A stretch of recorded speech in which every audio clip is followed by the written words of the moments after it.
Hermanos de Juliaca, a todos nuestros seguidores, amigos, un saludo muy fraterno para todos ustedes.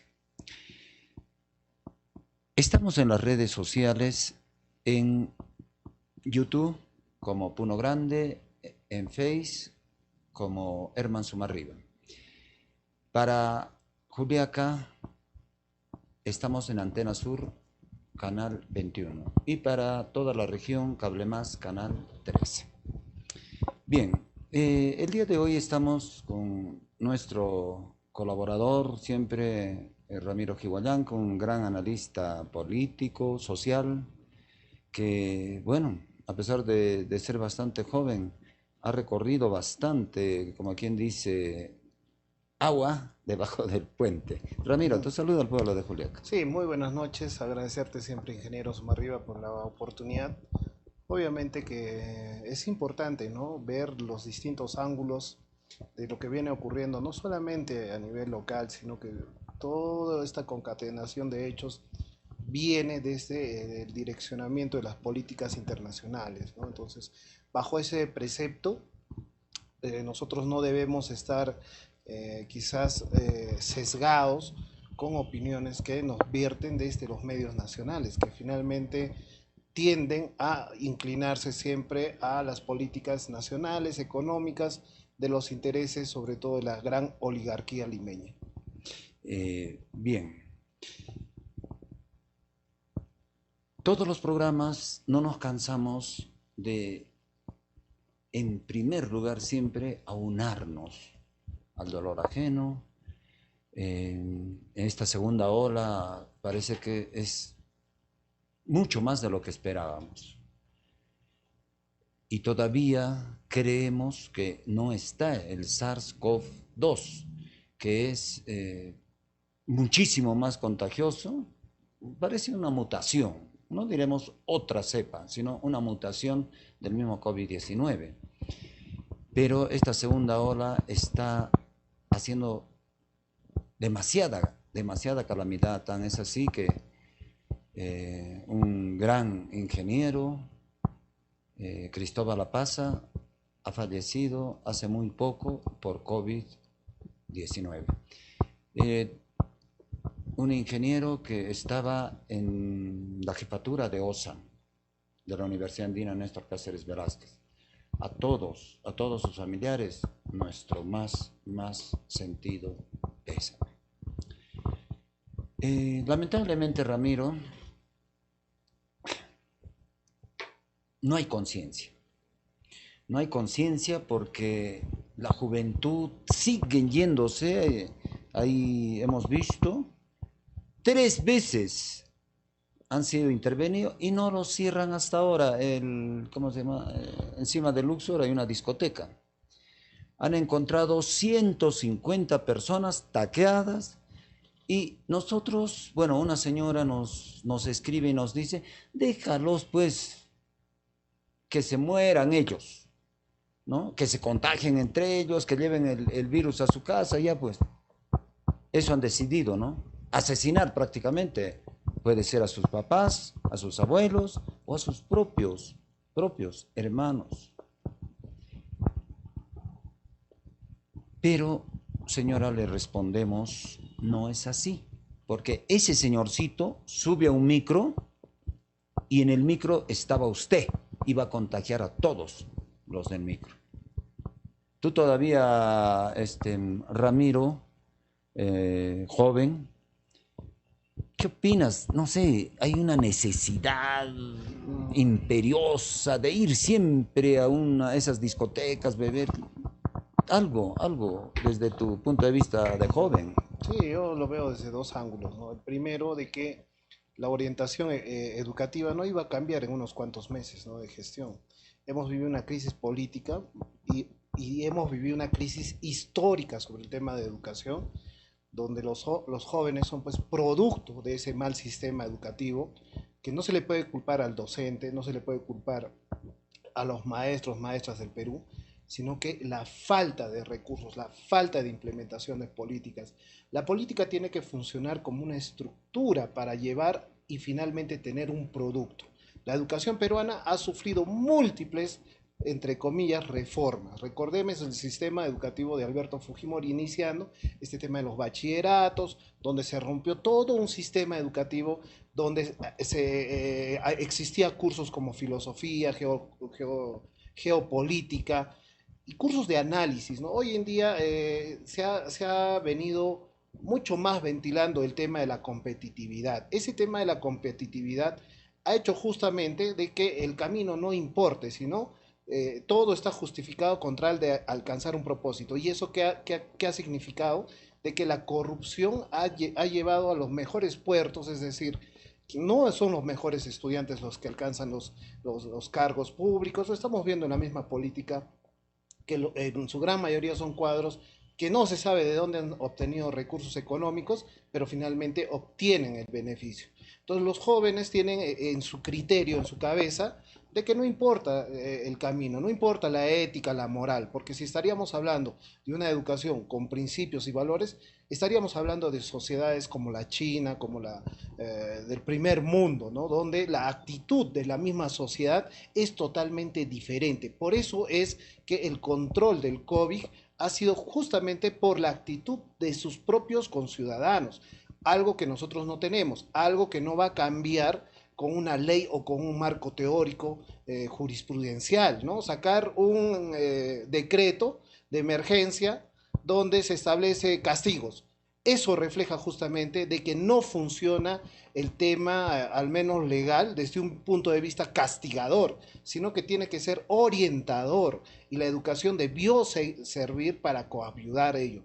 Y ese es el reflejo que se tiene, ¿no? Y ese es el producto que tenemos y esa es la clase de juventud que tenemos, lamentablemente. Esa es la nuestra realidad. Pero, Ramiro, a ver, ya, como persona, como joven, ¿no? Como joven, ya pues, yo ya pasé el COVID. Ya no me va a agarrar. O soy bastante fuerte, bien machito, y el COVID no me va a tocar. Pero no hay esa conciencia de que, caramba, si en mis bolsillos estoy llevando el COVID de esa discoteca o de esa reunión que han estado, puedo asesinar, porque esa es la palabra, Ramiro, asesinar a mi abuelo, a mi abuela, a mis propios padres o a mis propios hermanos. ¿Qué hay en esa cabeza o tremenda irresponsabilidad?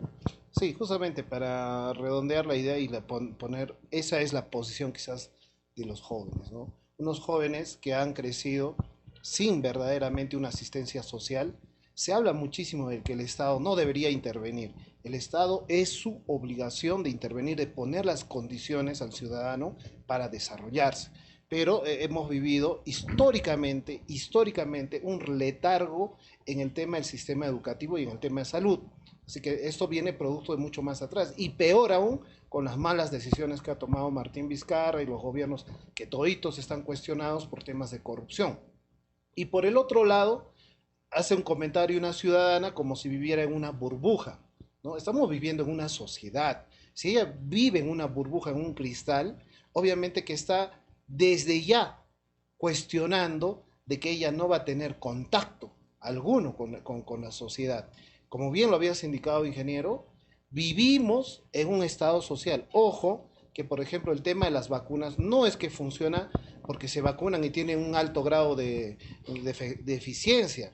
Muy al contrario, la mayoría de las vacunas a nivel mundial tienen un 50% de efectividad. Pero ¿qué lo hace efectivo? Lo hace que se hace masivamente. De nada serviría, por ejemplo, que unos cuantos se vacunaran y el resto no. ¿Por qué? Porque seguiría el virus teniendo la panacea para poder continuar y poder seguir reproduciendo. Por eso lo importante es que tenemos que actuar socialmente. Si alguien está en todo caso cometiendo algún tipo de error o infracción, lo que nos queda es concientizar, no enfrentarnos entre nosotros, porque eso no va a llevar absolutamente a nada. Eh, Ramiro, ya con esa calamidad que tenemos del COVID-19, y se nos está viniendo, y eso no es alarma, señores. Ya también nos han criticado que muy alarmistas somos. Señores, si hablamos esto es ¿para qué? Para que haya más prevención, más precaución en cada hogar, en cada institución, en cada trabajo. Entonces, no malinterpretemos, por favor. Sobre esta ya pandemia, se nos viene, o ya nos ha caído, podríamos decir, la otra pandemia, la otra calamidad, el otro desastre, que es el costo de vida ha subido desmesuradamente. Hemos empezado con el balón de gas, estaba su promedio 30 soles y en estos momentos está 45 a 50 soles.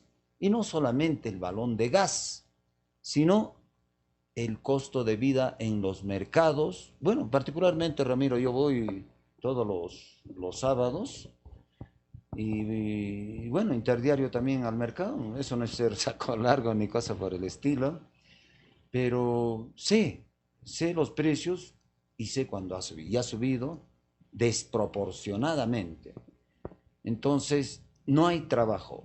Tenemos una recesión terrible, ¿no? Hay despidos masivos, colectivos, y ¿de dónde prácticamente va a comer esa familia? ¿Qué está ocurriendo, Ramiro?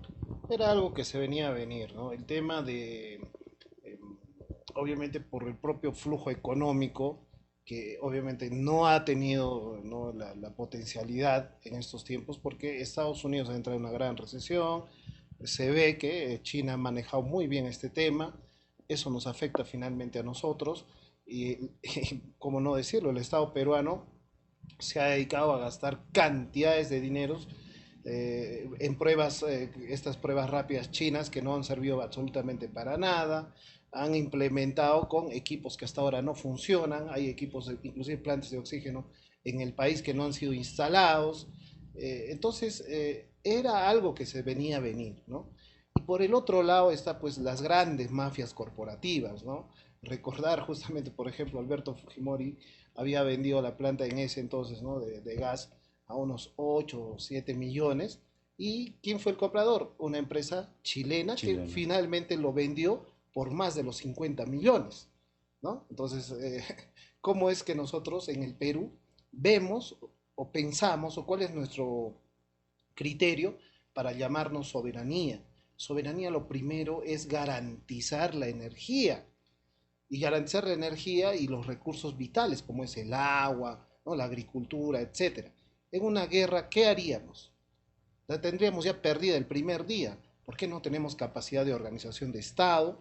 No tenemos recursos energéticos, el emprendimiento industrializado, que es lo que nos lleva al primer mundo, porque nosotros nos hemos dedicado solamente a vender nuestros recursos naturales, la materia prima. No tenemos con qué en estos momentos defendernos, porque es mentira que el Perú haya despegado industrialmente. Solamente vendemos lo que tenemos. Y lo peor aún es estas grandes mafias, lo vuelvo a decir, corporativas, que monopolizan, ¿no? El petróleo baja en el mercado internacional, pero en el mercado local no baja. El petróleo sube y lo vuelven a subir, pero cuando baja, no baja. Entonces, todos esos recursos, finalmente y propiamente hay que decirlo, ¿quién lo permite todo esto?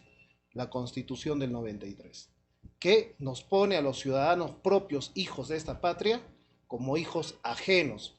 ¿Por qué? Porque tienen mayores derechos las corporaciones transnacionales con estos contratos ley que únicamente lo puede ver el presidente de la República y puede tener beneficios tributarios, es decir, que no pagan impuestos. Ese tratado de libre comercio que ha sido impulsado por Toledo debería ser nuevamente revisado porque el Perú no está exportando. Más bien en el Perú le están importando. Nosotros importamos todo, pero no exportamos nada. Una gran mentira también ha sido toda una campaña mediática para aprobar ese tratado de libre comercio. El famoso TLC, ¿no? Bien, no solamente eso, no solamente que ha subido el costo de vida, está el tema del transporte. tú y todos subimos a un micro y pagamos un sol, que era lo que, bueno, de los 70 céntimos, que esos 30 céntimos adicionales pagabas por tener bueno, a la persona del costado, que no debería sentarse, si es un asiento de 3 personas, y la otra persona también pagaba otros 30 céntimos y entonces compensaba que el asiento esté vacío. Pero no hay nada de eso. Ahora están al 100% y no solamente el 100%, Ramiro, tú lo habrás podido sentir, están también viajando parados, viajando en el espaldar, que está prohibido también eso, viajar en el espaldar. Entonces prácticamente los beneficiados acá son los transportistas.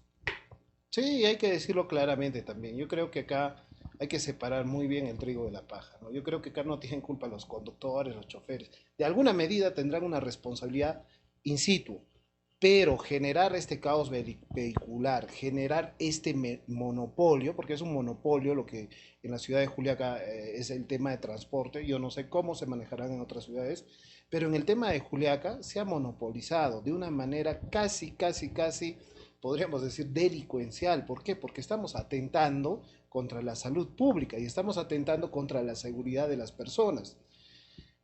¿Qué es lo que viene sucediendo? Es que son pequeños grupos los que son dueños de muchas empresas, inclusive de colectivos, de líneas, cuando en realidad deberían ser titulares los propios conductor o el propio micro debería ser socio de la empresa, pero no es así. Lo que sucede es que se han beneficiado, esto obviamente con el apoyito de las autoridades, para tener las rutas, sino que lo diga Indecopi que está prohibido la concertación de precios y sale a dirigir, sale el dirigente a mencionar y decir que no va a bajar el precio de un sol. ¿Hay concertación o no hay concertación? Clarísimamente hay concertación. Y lo mismo con los transportistas. Cuando tienen la oportunidad de subir el pasaje, lo incrementan, pero jamás han disminuido. Y no solamente en el tema urbano, también en el tema interprovincial. Hemos tenido cualquier situación por el tema de las lluvias, el fenómeno del niño, etcétera, muchos temas que hemos tenido, han incrementado los pasajes. Posteriormente jamás han vuelto a reducir. Entonces, ¿qué es lo que viene sucediendo? Lo mismo, yo creo, ingeniero Sumarriba, que es la organización legal. O sea, la ley está hecha justamente para este tipo de organizaciones y no para defender al ciudadano y el consumidor. Eh, bueno, el municipio dice, no podemos llegar a más de donde hemos llegado. Pero yo lo veo un poco más sencillo. ¿Por qué no se abre las rutas? Se declara ruta libre. Entonces ahí sí va a entrar la oferta, el equilibrio de la oferta con la demanda. Les guste o no les guste, van a tener que bajar. Pero como tú mismo lo has dicho, está monopolizado, prácticamente viene a ser una mafia. Ya, hacemos pues lo que nos da la gana. ¿Por qué? Tú cuando has sido estudiante, Ramiro, has podido ver que los en el micro hacían lo que les daba la gana. A partir de las 9 de la noche ya pagan un sol, ya no hay pasaje universitario. Después eso fue bajando. A partir de las 8 de la noche ya no hay pasaje universitario. O sea, nadie los controla. Y nosotros nos hemos quedado muy pasivos ante eso. En algunos micros actualmente, ven ustedes, pasaje sol 50. ¿Por qué no se hace eso de la ruta libre? Ingeniero, yo creo que acá es un tema realmente técnico, ¿no? O sea, es una quimera, una utopía pensar de que se puede hacer una ruta libre. ¿Por qué? Porque hay leyes de tránsito, hay leyes de formalización empresarial.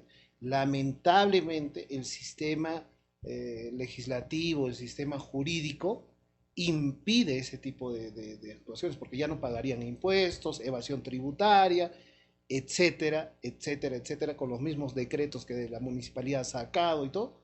Es imposible. Eso de que el alcalde haya mencionado mero populismo, porque en la práctica, en la parte real, es imposible. Lo que tendría en todo caso es que salga una ley que justifique, ¿no? O que salga una ley y diga que sí se podría hacer este tema de la ruta libre. ¿Se imagina usted qué sucedería?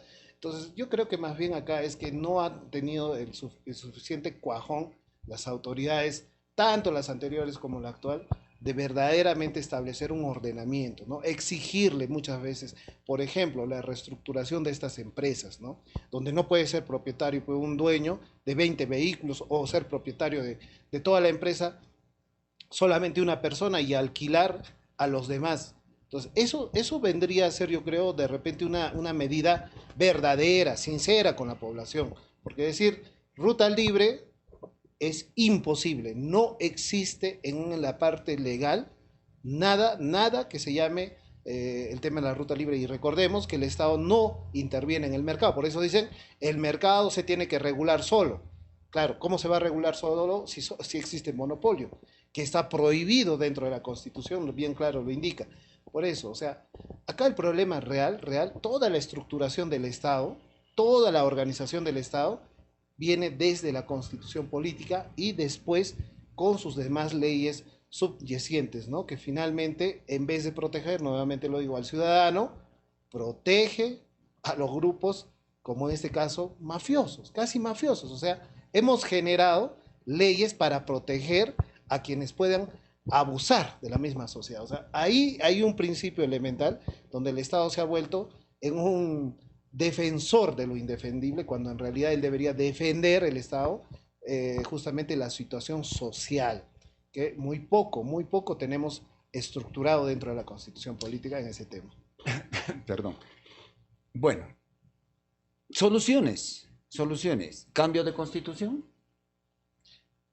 Planteándolo desde un punto de vista particular, yo creo que hace muchísimo tiempo debimos cambiar la Constitución, porque esta Constitución ampara lo indefendible. Y si uno hace memoria o solamente acto reflejo, en mucha de la normatividad protege más al delincuente que a la víctima.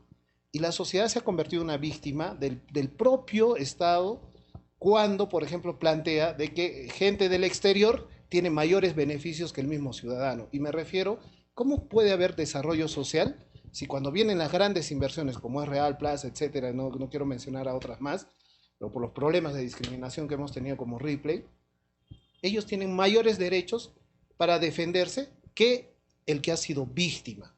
Entonces, ahí hay un problema de ideología que viene de que nosotros inconscientemente nos han metido en la idea, en la cabeza, que la democracia es un acto de defenderse con la ley, cuando en realidad la democracia es un acto de justicia y tiene que alcanzar a las grandes mayorías, no a las minorías. Entonces, esta constitución es favoreciendo a las minorías del país, no a las grandes mayorías. Pero eso tendría que plantearse adecuadamente desde su estructuración, porque también un cambio significaría que no vaya a ser que sea peor, ¿no? Entonces, por eso los candidatos yo recomendaría cada vez que hablen en tema del cambio de constitución, lo digan sustancialmente cuál sería el cambio, ¿no? Pero bueno, sí, lo que dices es bien cierto. Pedimos cambio de constitución. ¿Y qué pasa si al final de peor nos vamos a Guatepeor? ¿Quién nos garantizaría de que efectivamente ese cambio de la Constitución sea pues en beneficio de las mayorías, en beneficio de los que más necesitan, en beneficio de la industria nacional, que actualmente, como tú lo has dicho, viene la industria o la inversión extranjera que está mucho más garantizada que el mismo inversionista del propio país?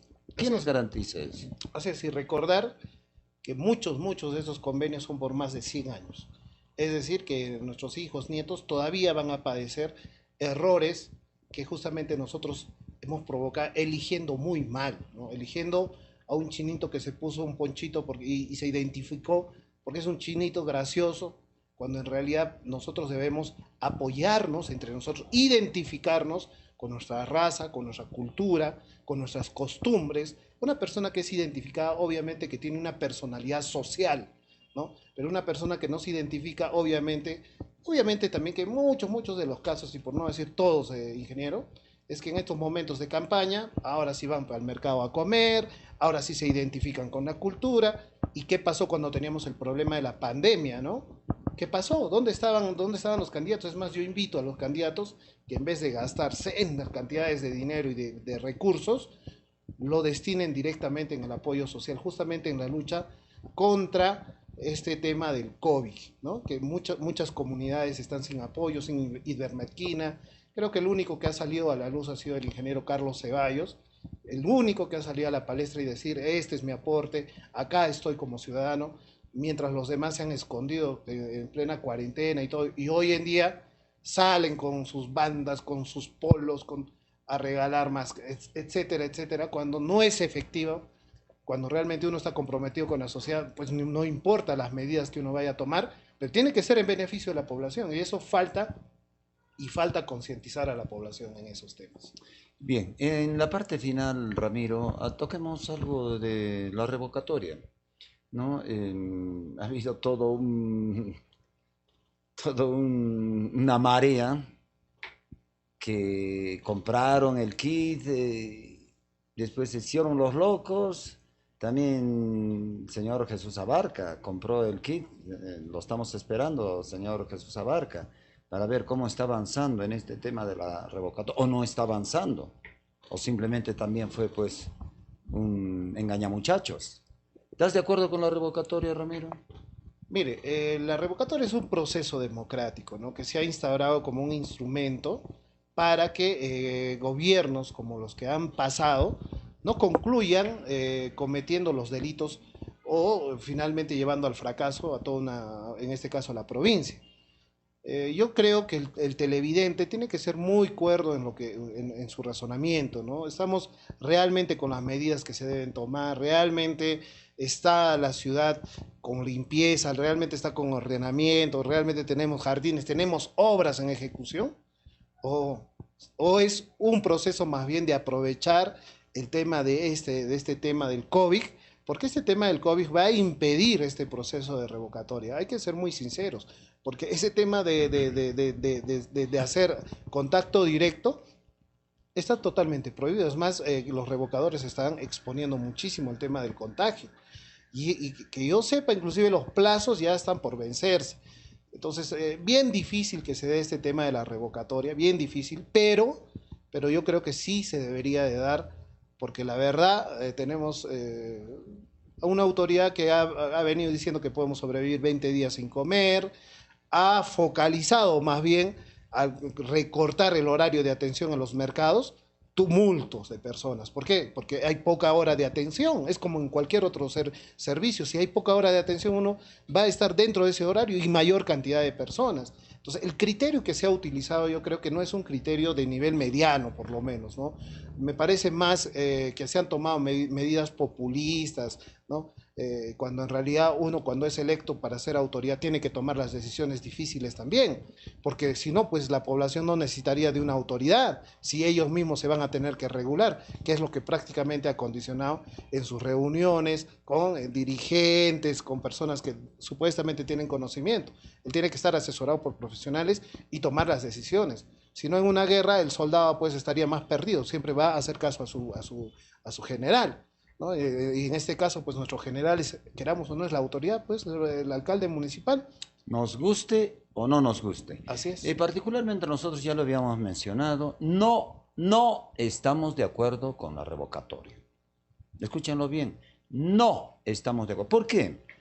El alcalde, bueno, llegado el momento, supongamos, se revoca una autoridad, hasta que entre el alcalde, ya, efectivamente quedará pues un año y algunos meses para que el nuevo alcalde pueda desempeñarse. En ese año, ¿qué va a hacer? Un alcalde ignorante, ¿qué va a hacer? Simplemente aprender, va a ir a aprender. Y como que es poco tiempo, habrá que tirarse pues urgentemente, habrá que sacar de donde no hay. ¿Por qué? Porque ya no voy a volver a ser otra vez autoridad. Eso pasó, por ejemplo, cuando sale, bueno, no fue por revocatoria, sale el difunto alcalde Mamani Paricagua. ¿Quién entró? Umiña. ¿Qué hizo Umiña, señores? ¿De acuerdo, Ramiro? Sí, pero debo indicar, ingeniero, de que particularmente yo no estoy de acuerdo con su punto de vista. Cada caso es totalmente particular. No, es como predecir el futuro, ¿no? Es como decir, el que va a entrar, ¿y cómo sabemos? Y entonces, ¿para qué existe la normatividad? La normatividad tiene un espíritu, ¿no? Y finalmente, este proceso, si es que estaría actuando bien el señor alcalde, y si es que estamos como si no tuviéramos alcalde, ¿qué diferencia también habría? Y lo otro también decir, en todo caso, pues hay que premiarlo, ¿no? Hay que premiarlo al señor alcalde y que continúe nomás, pues, ¿no? Con todo lo malo. No, no, Hay que hacerle las llamadas de atención debidas. Y si tiene que irse, claro, tendrá que claro. irse y al final va a ser la población quien decida. Pero ese mecanismo, ese instrumento de consultar al pueblo, tampoco se le debería delimitar. De que debemos aprender a elegir, debemos aprender a elegir. Y cada caso es totalmente particular. El pasado no tiene absolutamente nada, si es que sabríamos tomar las cosas, no tendría nada que ver con el futuro. En todo caso, arrastremos nomás pues nuestras cadenas de esclavitud, porque así hemos sido y ya no habría futuro de discernimiento para luego pensar posteriormente en un mejor futuro. ¿No? Ya no habría razón de pensar o de razonar. Mejor ya seguimos nomás con nuestra suerte. Entonces yo Eh, no comparto esa opinión, claro, ingeniero. La respeto, no la comparto. perfecto. Es sencillo, bueno, ya el tiempo nos ha ganado, 2 minutos. Es sencillo. Bueno, a ver, vamos a revocar o que existe. Está bien que debe haber esa arma democrática, como tú lo has dicho, un instrumento democrático, pero no es funcional para nosotros, no es funcional. Lo que debe ser funcional es no debemos equivocarnos en votar, pues, por un presidente, por un congreso, por un alcalde o por un gobernador regional. Ahí está el quid del asunto, que no debemos equivocarnos para después estar llorando sobre la leche derramada.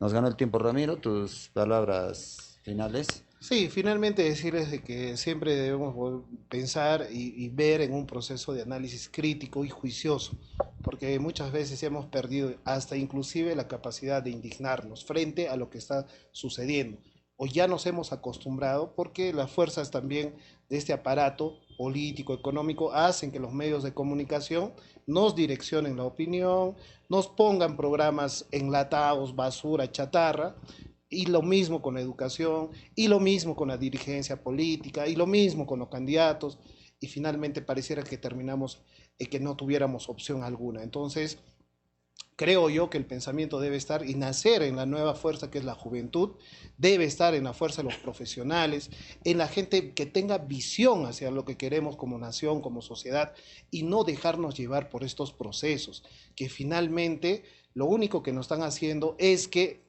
nos haga dar cuenta que nunca hemos tenido una verdadera libertad, una verdadera independencia, como patria, como soberanía, como nación, como cultura. Seguimos amarrados a otras fuerzas exteriores. Hay que reconocernos entre nosotros. Por eso particularmente felicito del programa Ingeniero, porque siempre ha sido un espacio de diálogo, no siempre estaremos de acuerdo, pero eso nos permite la democracia. La última pregunta, por favor, muy, muy resumida.